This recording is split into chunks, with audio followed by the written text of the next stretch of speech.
understated is like, there should be like a shift in your mind, like, my life is no longer solely about me anymore. You know what I'm saying? Like, Right. I gotta go get it now. Right. Because before it's like, if I fail, yeah, I may like not impress my father, or like my girlfriend may be upset, but it's like, the consequences don't seem so steep.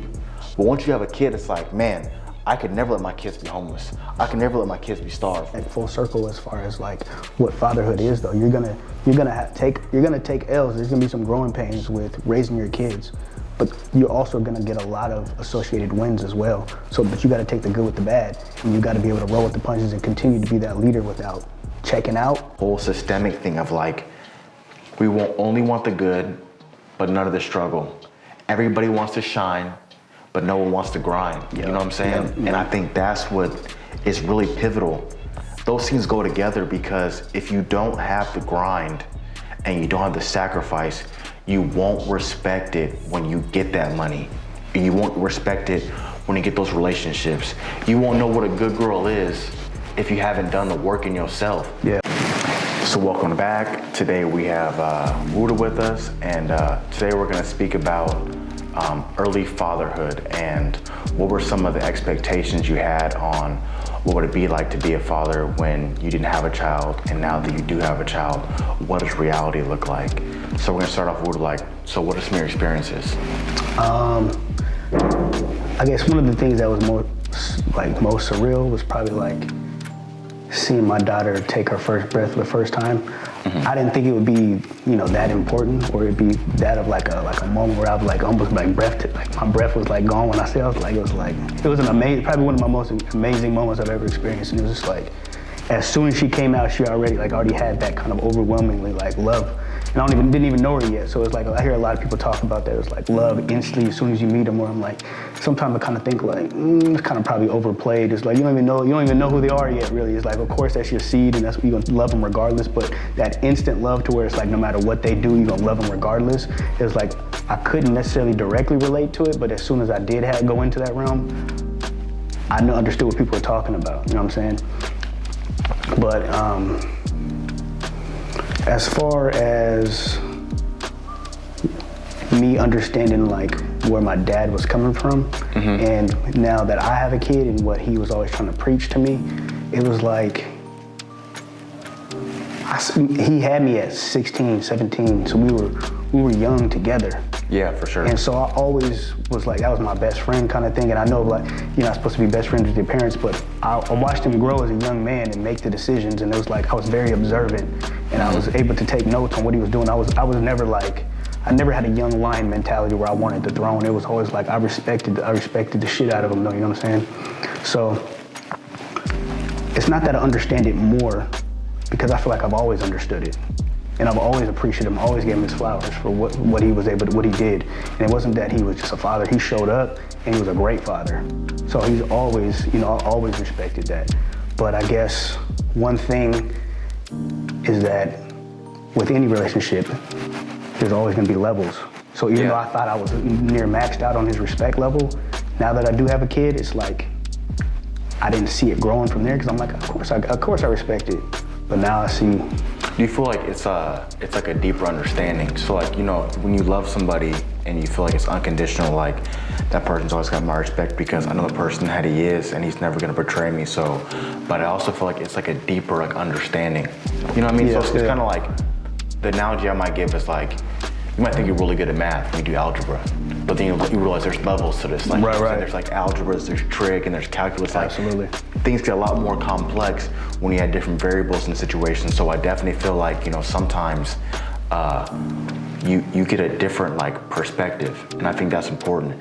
And I think so many people throw around the term like love and like, this was the biggest moment of my life, and it's like, you must really not have lived life for real, mm-hmm. if like small moments like getting that job was the best time in your life. It's like having a child, having a mini you, and you seeing that hits different than any other accomplishment you can ever have in life. And I'm not saying that, those things can't be exciting, but those things pale in comparison when you talk about like how you feel as like a father. You know what I'm saying? Like, And I also think that one thing that's understated is like, there should be like a shift in your mind, like, my life is no longer solely about me anymore. You know what I'm saying? Like, Right. I gotta go get it now. Right. Because before it's like, if I fail, yeah, I may like not impress my father, or like my girlfriend may be upset, but it's like,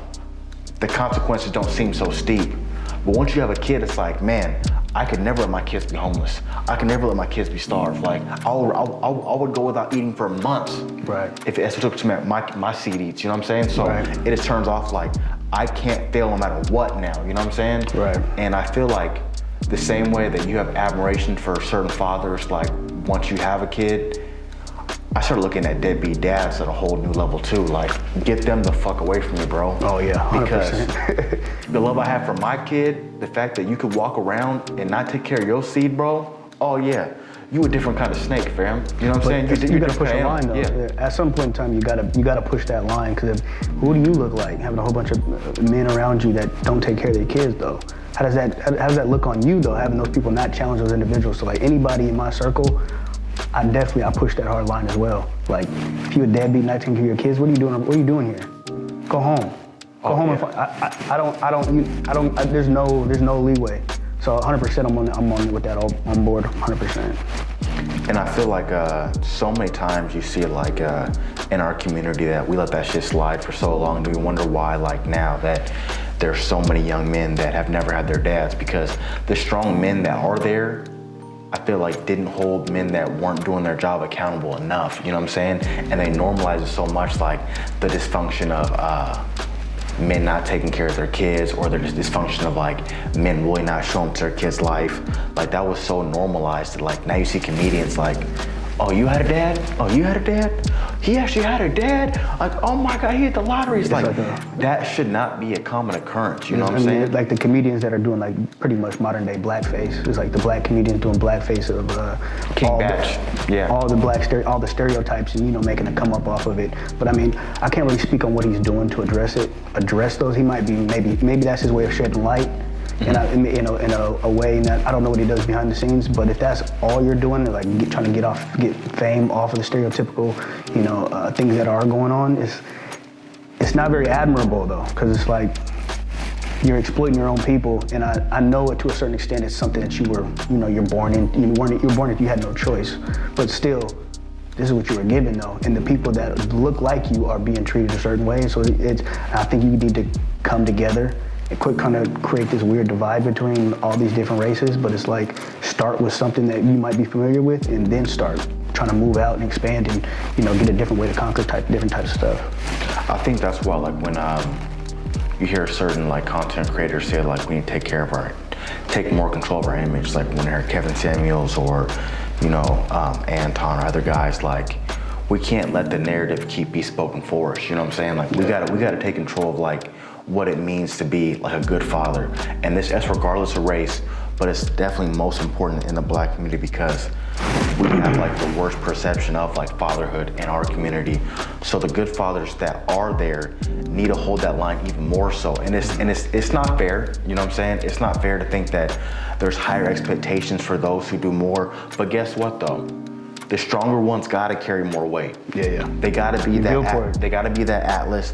They gotta hold the sky, because if you won't do it, who's gonna do it? You know what I'm saying? Someone's gotta be that main cobblestone, that main foundation, that main pillar. And if you won't do it, who will? So I say I take on the challenge. Like, you know what? Like, I could do more. I know that I'm not perfect. I know that I make mistakes. I know I'm not beyond reproach. So now it's like it's time for me to figure out my flaws, and that's why I feel like it's so important to have positive, other males in your life, in your circle that can hold you accountable. And I think that's what makes you a good father too, because when you see other men that are doing positive things, they can challenge you in a way that deadbeats can't. Yeah. Because if you're doing a halfway decent job as a father, a deadbeat dad can't say a goddamn thing to you know what I'm saying?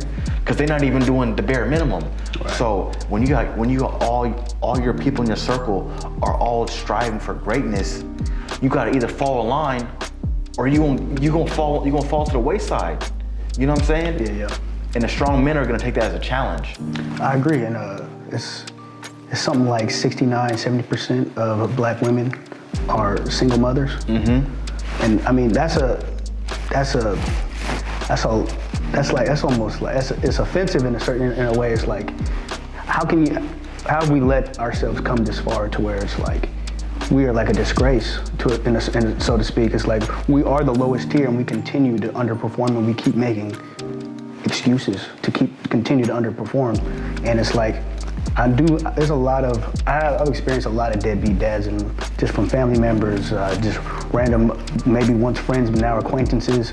And it's like, a lot of times when you have a deadbeat, it's like when they do try to come back around, it's all about sports.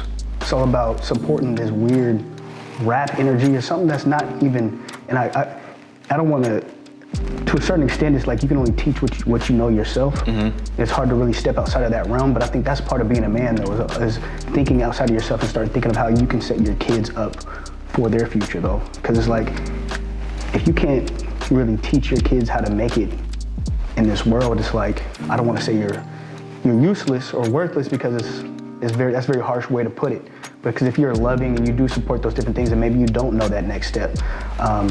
But I think that's the challenge we need to take upon ourselves, is start thinking on how we can set our seeds up for that future success and how to make it for themselves in this world. And also, if we do start taking that route, it's how can we also be better ourselves, though? I don't want to just be preaching it, but also be held accountable when the mirror's pointed back at me, though. I hear a lot of just talking without actually being accountable for it as well. Yeah. I think one of the main things that kind of, baffles me is that a lot of people like to, in the Black community, they like to preach about the adversity of slavery and all the difficult things that people went through in that time period, but they don't champion these are survivors. You know what I'm saying? Yeah. They survived against all odds. You know what I'm saying? Yeah. You should take that as what kind of challenge you have in your life that is anywhere close to what your ancestors went through. 100%. You know what I'm saying? Yeah. So it's almost a slap in the face of people who went through some real struggles for you to say that, oh man, I can't check in with my kids, or I can't be that great man because my baby mom's making it too difficult, or this job is too hard because they give me dirty looks. It's like, bro, every time you take the easy route, you disrespecting people who went through some real struggles for you to be here. You know what I'm saying? And I take that as an offense, honestly. You know what I'm saying? So I take that on as a challenge. If you could say you had to switch places with one of your ancestors, how much more successful they would be and how much harder it would be for you in your life, and you can't say that, you know what I'm saying, I'm doing right by them, then bro, that's a reality check right there, homeboy. You know what I'm saying? Yeah. If they don't check your whole mind frame, if you look at Martin Luther King and you see all those sacrifices they made, getting attacked by dogs, getting water hoses on them, you know what I'm saying? If that's not enough to challenge you on what you're doing, I don't know what will. You know what I'm saying? It's kind of diluted. I mean, it's let alone, I can see from my dad down to his youngest child how much the message gets diluted. I can only imagine over 50, 70 years. And that's just 50, 70 years out of the whole 400 years that Africans have been in America to begin with. So it's if you want to take struggle and try to put it to today, or even messages and be appreciation, that shit is long gone. That shit was gone a long time ago, I feel like. But we still act like we have it worse now. It makes no sense. You have the most opportunity right now to make something yourself, and there's a lot of different. We can talk about the different types of small percentages of how the struggles and hardships that go on everywhere, and inequalities. Inequality. We can talk about that, and of course we can try to find a solution to that. But the real thing is it all comes back to self-accountability. If there's small percentage of people who make it out of very hard, if we even go overseas, the small percentage of people who make it out of just very hard circumstances, and they still find a way, it's you're in the land of opportunity, and you want to continue to try to surround yourself with small percentages and not try to elevate the conversation to a different level. And if you do make it out, what's up with looking backwards and continuing to try to tell the other, maybe not just black kids, but other kids from maybe like a lower circumstances that you can't make it out though. It's like it's nothing really out here for you. What do I look like saying that? It's almost like for someone to like get a ladder and make it over the hump and then like kick that ladder back on them. It's like, oh man, y'all can't make it. I made it, but I'm the exception. Y'all can't make it, and I feel sorry for y'all, and I'm gonna throw you some crumbs from the top over here, but I'm not gonna show you, because I think a lot of people, like when you have a lot of celebrities, they advocate for like this victim mentality. They do that because they honestly feel like they got lucky, and that can't translate. Like a Jay-Z or a LeBron can't teach you how to be them, you know what I'm saying? There's not enough like hard work to get you to that level. Now, your local plumber down the street, your accountant, he can show you the vision. It's just gonna take people who are moderately successful going back and saying like, listen man, I can't tell you how to be 100 millionaire, but I can show you the vision to make 100,000. 200,000. Run your own business. And that's how you started. Like they talk about how like Martin Luther King and Malcolm X, they were funded by, you know, the middle class, black folks, you know what I'm saying? Trades workers, people who had corporate jobs, weren't like the CEOs, but had decent jobs. Like that's who funded this whole entire thing. And I think sometimes we get so caught up in the celebrity of like what things look good, we kind of look past on like the people who are actively succeeding in our society. And it is demoralizing if you're not super successful too, you know what I'm saying? Yeah, it's within our community. We want to get there exponentially. It's fast.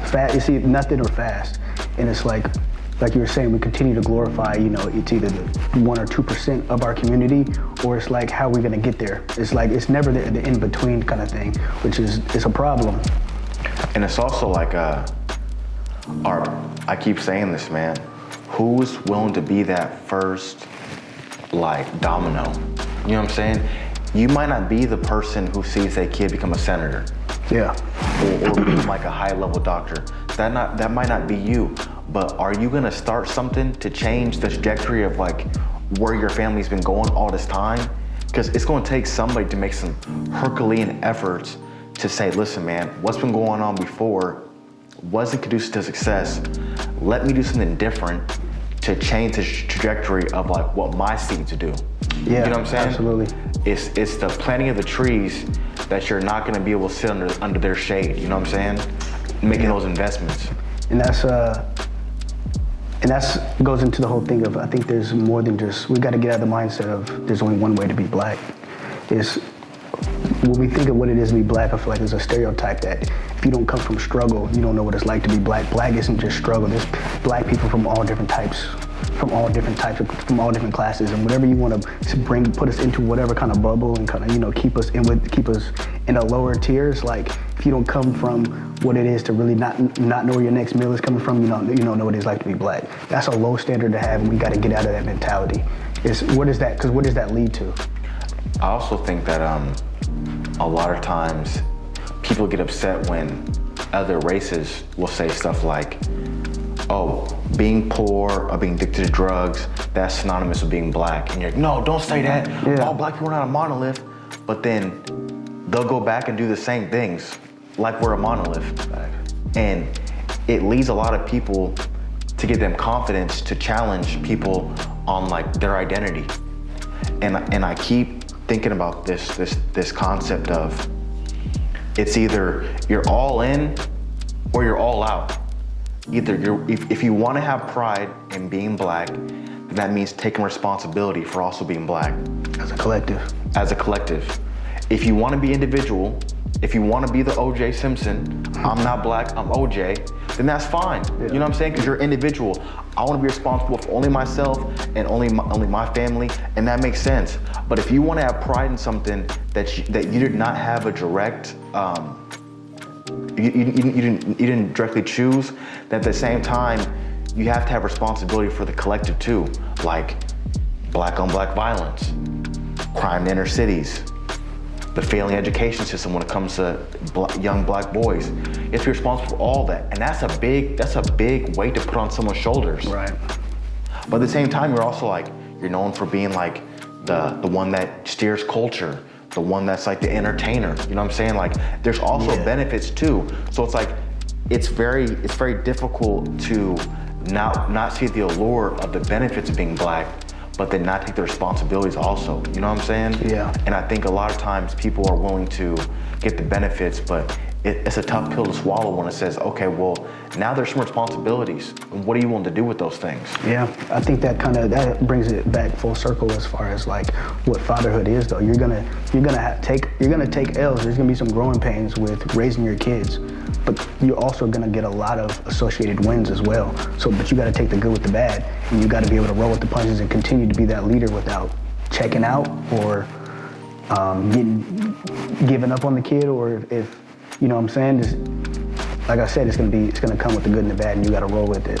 Have you ever seen some like deadbeat dads who like to like champion their kids' accomplishments? So like say you like have a kid and they're really good at sports now. Say they're like a top recruit and like a wide receiver now. They're a 5-star, and now the dad just pops up in the picture again. Oh, and now he wants to be a dad now because he wants all the benefits of being that child's father.